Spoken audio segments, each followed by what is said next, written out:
இது ஒரு முக்கியமான கேள்விங்க. டிஎன்பிசிக்கு வரக்கூடிய கேள்வி தான். ஸ்டாலின் அரசுல பார்த்தீங்கன்னா நிறைய நலத்திட்டங்களை இப்போ ஸ்டாலினுடைய கவர்மெண்ட்ல கொடுத்துருக்காங்க.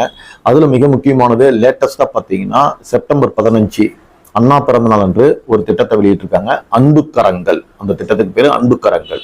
இது என்ன திட்டம் அப்படின்னு பார்த்தீங்கன்னா, அப்பா அம்மா இருவரையும் இழந்த குழந்தைகளுக்கான ஒரு திட்டம். மாதம் 2000 ரூபாய் அவங்களுடைய கல்வி செலவுக்காக தராங்க. இது 18 வயசு வரைக்கும் இந்த இதை தராங்க. ஸோ அப்போ பேரண்ட் 2 பேருமே இல்லைன்னா அந்த இடத்துக்கு இந்த திட்டம் போகுது. இது மட்டும் இல்லை, ஒரு பேரண்ட் இருக்காங்க, சிங்கிள் பேரண்டா இருக்கிறது, அவங்க ஏர்ன் பண்ணாம இருந்தாலோ மென்டலி ரிட்டார்டா இருந்தாலோ இந்த மாதிரி இருந்தாலும் அந்த மாதிரியான குழந்தைகளுக்கும் இது தராங்க. அதனால இது ஒரு மிக சமூகத்துல ஒரு மாற்றத்தை ஏற்படுத்தக்கூடிய, அதுவும் குழந்தைகளுக்கான ஒரு கல்வி வளர்ச்சியை தரக்கூடிய ஒரு மிக முக்கியமான திட்டம்ன்றதுனால இந்த கேள்வி தெரியாம நம்ம போட்டித் தேர்வு மாணவர்களா இருக்கக்கூடாது.